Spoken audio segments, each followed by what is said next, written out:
According to Wikipedia, a lepton is an elementary particle, like electrons, muons, and neutrinos.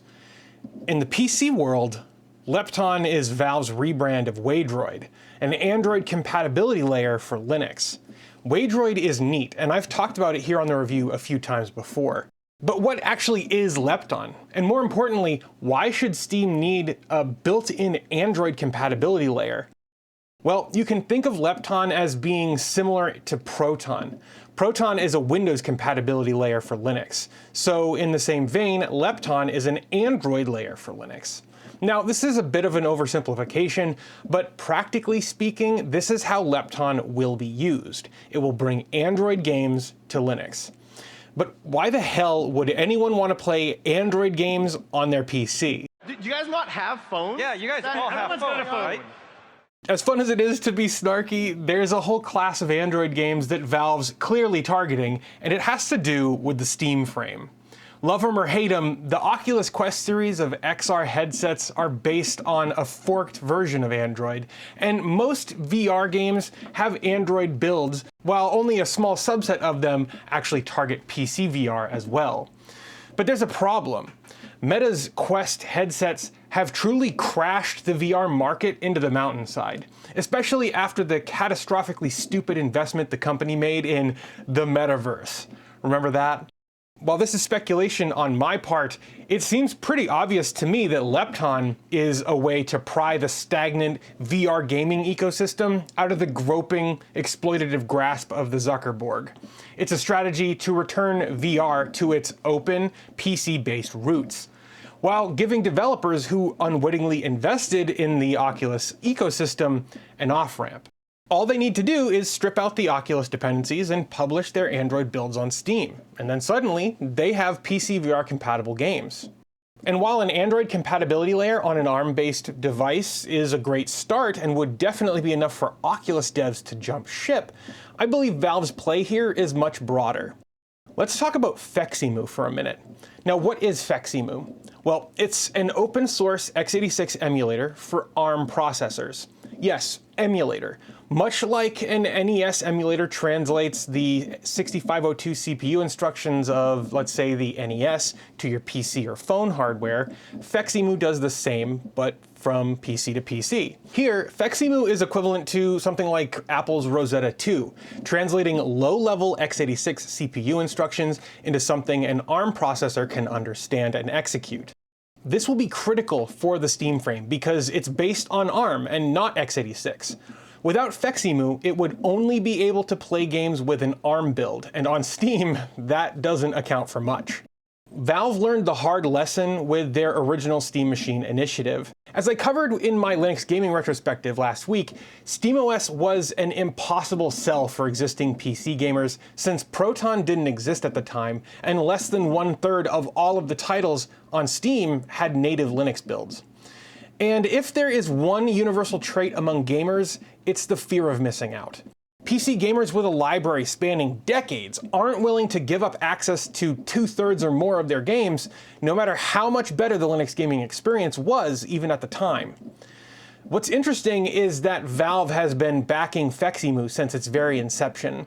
Quote, "On this day, 7 years ago, the 28th of November, 2018, I landed the first commit in the prototype project that would eventually become FEX-Emu. I want to thank the people from Valve for being here from the start and allowing me to kickstart this project. They trusted me with the responsibility of designing and frameworking the project in a way that it can work long-term, not only for their use cases, but also keeping it an open project that anyone can adapt for their own use cases." Now that's a quote from Ryan Hudek while celebrating the 7-year anniversary of FEX-Emu. And think about that for a second. This is quite forward-thinking for Valve. They have been investing in an x86 to ARM emulator since 2018, 2 years before Apple announced Apple Silicon, guys. The truth is, the future of PC gaming is not just penguin flavored. Nope, the future is penguin wings. Get it? 'Cause ARM, Linux. Anyway, unlike Microsoft, Apple, Meta, and the rest of the enshittification barons in the tech industry who see the ARM transition as an opportunity for planned obsolescence and forcing everyone into expensive upgrades, Valve's investing their 30% cut into a sustainable future. See, Apple has proven with their M-series chips that ARM is not only usable for PC-grade workloads, but that ARM has significant advantages over the crusty old x86 instruction set, especially in power-limited situations. Valve saw the writing on the wall almost a decade ago, laying the groundwork by investing in open source solutions rather than relying on proprietary garbage. They started with Proton, working with code weavers to integrate their fork of wine into Steam. They hired graphics experts to build DXVK and VKD3D to translate DirectX into Vulkan. They've been paying developers of KDE Plasma to build a better desktop for all users, not just those on SteamOS. They've been building out Arch Linux's development infrastructure to enable multi-Arch support, meaning Arch now has the capacity to port their OS to ARM. But behind the scenes, they've also been investing in FEX-Emu and presumably into Waydroid as well. And it's no wonder, then, that the enshittification barons have been fighting so hard to hurt Valve's reputation. They're afraid. Free software is the future, not just for PC gamers or even those who just prefer to use a desktop computer.